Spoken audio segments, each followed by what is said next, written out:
Today, we are covering the 10 steps of the home buying process in North Carolina. So this list will be a little bit different than some of the other lists that you might find online.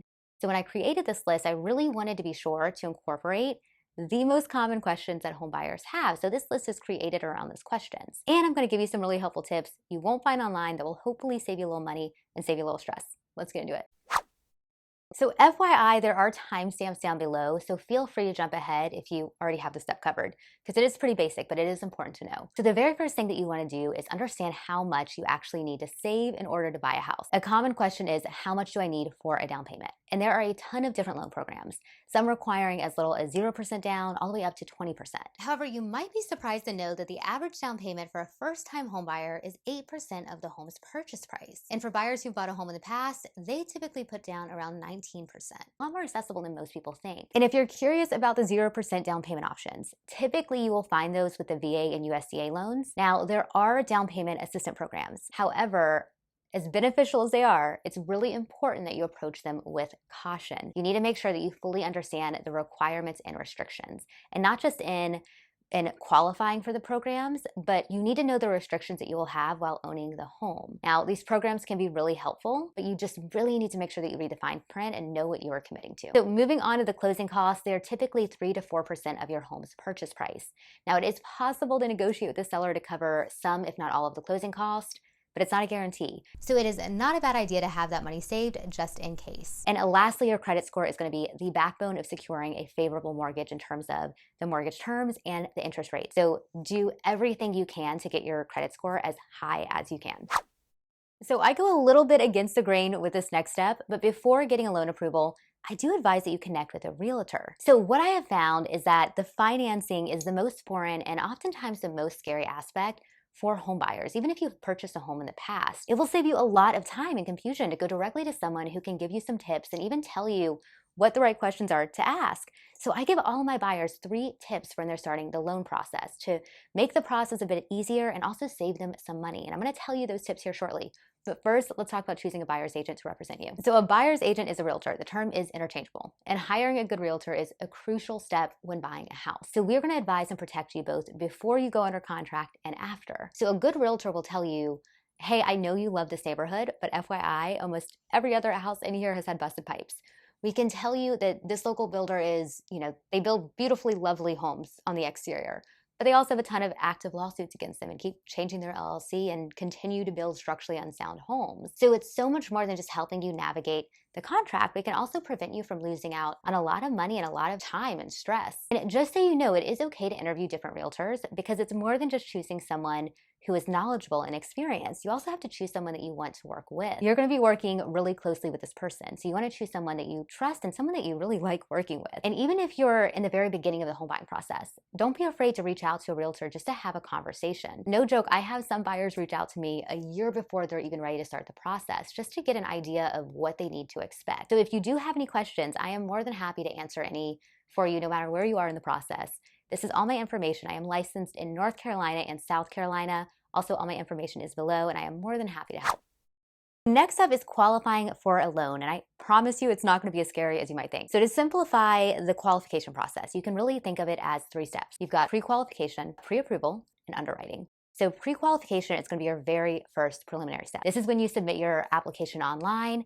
It's pretty quick and pretty easy. Takes probably less than 10 minutes. They're going to ask you questions like your income, how much debt do you have any assets? And then you have the pre-approval. And this is when the lender is going to verify everything in your application. So they're going to ask you for documentations to back everything up. They're going to ask you for pay stubs, tax returns, bank statements. And this is when the lender will perform a hard credit pool. Now, it might sound like a lot, and it kind of is. So I actually have a tip to make this process a little easier. It's just tip 1 for the mortgages. So if you look in the description, I have a link to a list of lender required docs that I give all of my clients. Most everything the lender is going to ask you will be on that list. So take that list, make a Google Drive folder with everything in it, because you're going to need to access this multiple times for the big tip I'm going to give you. So the last step is underwriting. Think of this as the incredibly detailed quality control portion of the loan process. The underwriter is going to look through all of your documentation and credit history with a fine-tooth comb. Underwriters are the gatekeepers that will eventually approve your loan. But this is a big tip for you. So there is a misconception that the underwriting portion only happens once your offer is accepted, and that is not true. So I highly advise you to get your loan underwritten prior to going under contract. Get it underwritten as soon as you can, and this is why. So if you have a unique financial situation, like you are self-employed or you need to sell your current home to qualify for another home, this is going to give you time to identify and resolve any financial or credit issues that you might have. And even if you don't have a unique financial situation, this does not hurt to do this step. It can only help. There could be an error on your credit report that you don't even know about. And once you're under contract and you've paid your deposit, there's no getting them back if you need to terminate or even have delays in some cases due to financial issues. So it will save you a lot of money and just a lot of stress to do this in the beginning. And the other reason you want to do this is it's going to give you a serious leg up when it's time to negotiate with sellers. For one, you can close quicker. And for two, a seller is going to be more inclined to accept an offer from someone who they know has been vetted and is financially secure. And the last tip I'm going to give you for the mortgage process, this is going to be probably the most important thing I will tell you in this whole video. So if you take anything from this, take this away from it. Shop your loan. And I'm going to tell you how to do it in the most effective way possible. So the first time a lender pulls your credit, it will be a hard credit pull.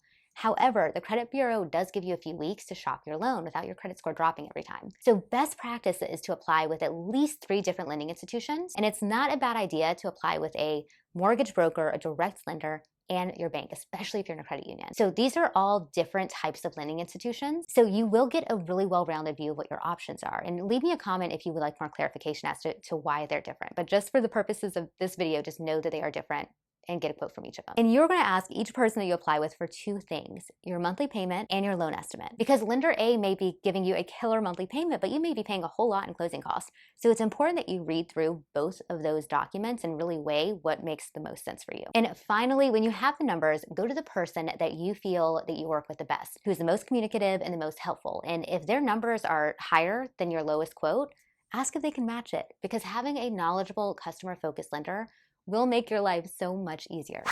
So next up is the most exciting part of the home buying process, the home search. Now, every realtor works a little different. Personally, I always start with a home buyer consultation, and a lot of realtors do. So this is your chance to sit down with your realtor and go over the home buying process in detail and really dive into what it is that you're looking for in a home. And it's a good practice to give your realtor a list of needs versus wants. Your needs are going to be your non-negotiables, like the numbers of bedrooms, the proximity to work, if you need a yard for your dog. And the wants are nice to have features, but not deal breakers. So think like a fireplace or a kitchen island. And based on this list, your realtor will set you up on an online search and you'll start viewing homes. And another tip, even if you are considering new construction, having a realtor by your side is invaluable. So not only do we have insider information about the different communities and different builders, we can also help you negotiate to get the best deal possible. Now, as far as the time frame to find a house, it's really going to vary. So if you have a very specific or unique style of home in mind, it might take some time to find the right one.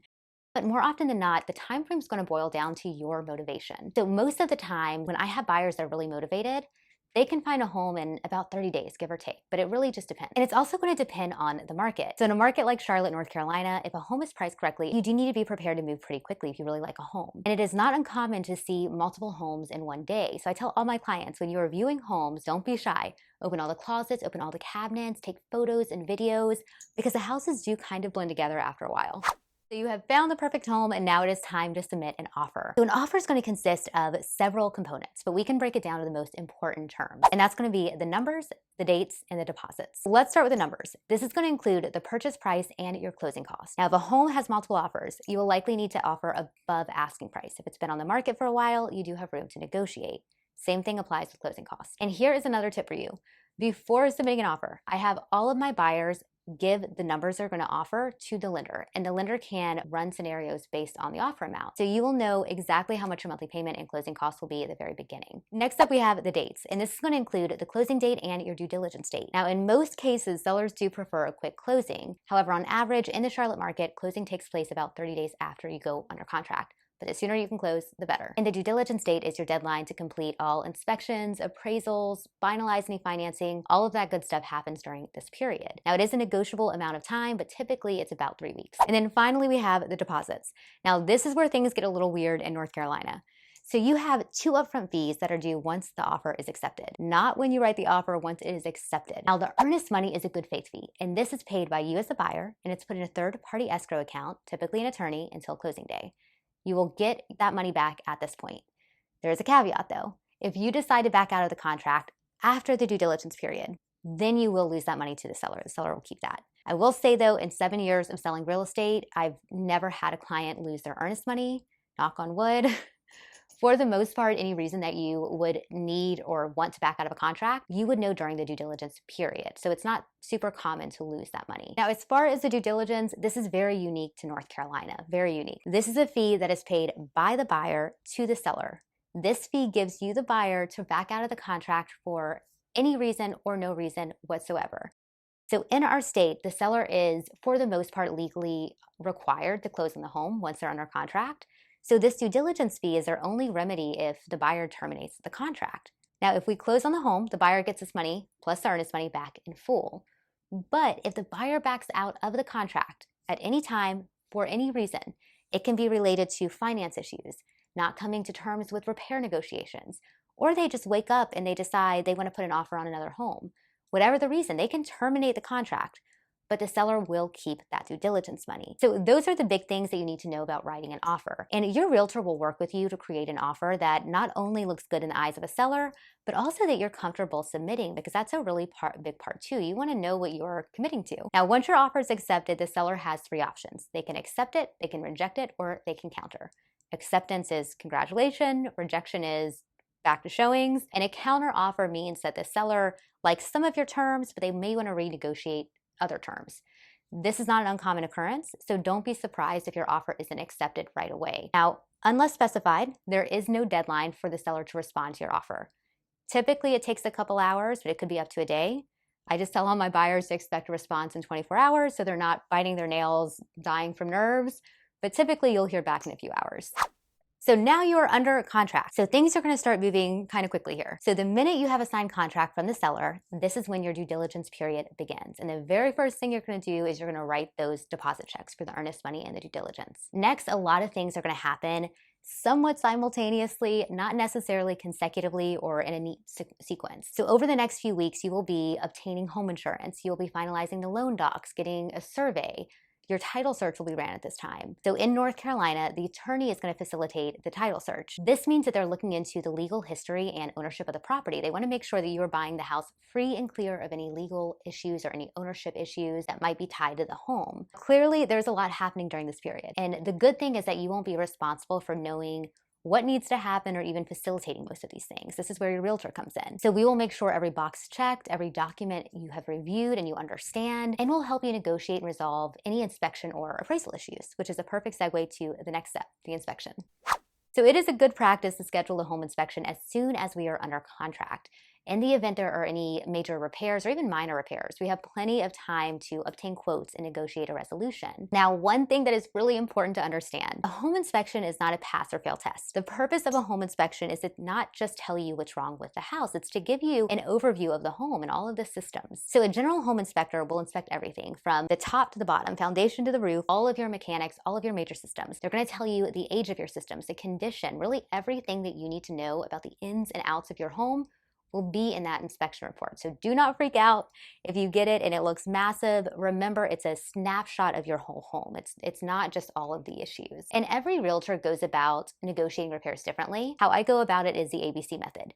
So my buyers and I review the report together and we break down the issues into A being needs to be fixed or we're terminating the contract. B, we'd like to have this done, but it's not going to make or break us. And finally, C, we really just don't care. So once we have the list of repairs we'd like to ask for, we then decide if we want to ask the seller for a monetary credit in lieu of the repairs, or if we want the seller to repair the items. And if they do want to repair them, we really want to make sure that we have receipts and the people that are repairing them are licensed contractors. And in some cases, you may want to have a reinspection just to make sure that things have been completed correctly. And depending on the type of house or even the age or location, you may want to have additional inspections outside of the general inspections, such as a well inspection, septic, mold, and always have a termite inspection. No matter what anyone tells you, no matter what, get a termite inspection. I promise they're serious here in North Carolina. But your realtor is going to be able to give you some advice and guidance on not just negotiating the repairs, but also on what inspections to get as well. So we can tell you if a certain area might be more prone to something that would require an inspection.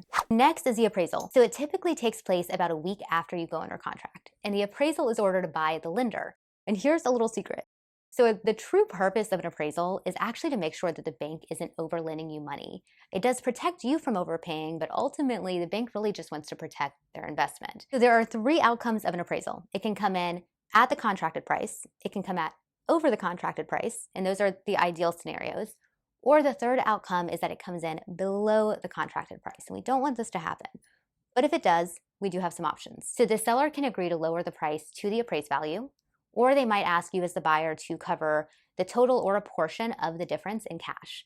But alternatively, if an agreement can't be reached, you do have the right to back out of the deal. Now, in my experience, this doesn't happen too often. Most of the time, everybody in the transaction wants to get to the closing table, so they will come up with a resolution. And the majority of the time that I see homes come in below the appraised value is if you are offering above asking price, if the home's in a rural area, or if it's a very unique property.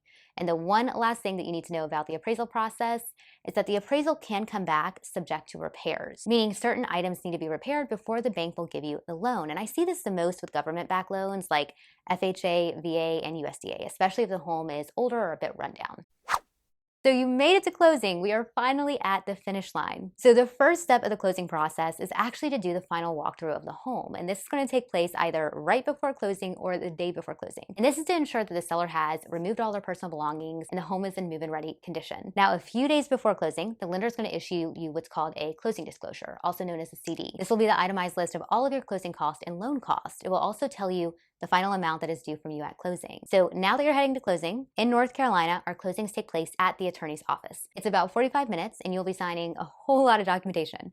Now, another odd thing about our state is that you do not get the keys at the closing table. So how it works is that you sign all of your docs, the attorney then sends the documents to the county, and then they legally transfer the ownership of the home. At that point, you get the keys. So in the Charlotte market, if you close on a home before 3 o'clock, you will get the keys the same day.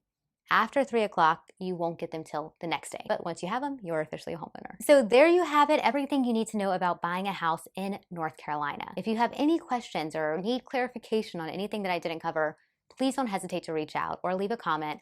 Here's all my information. It's also down below, and I look so forward to connecting.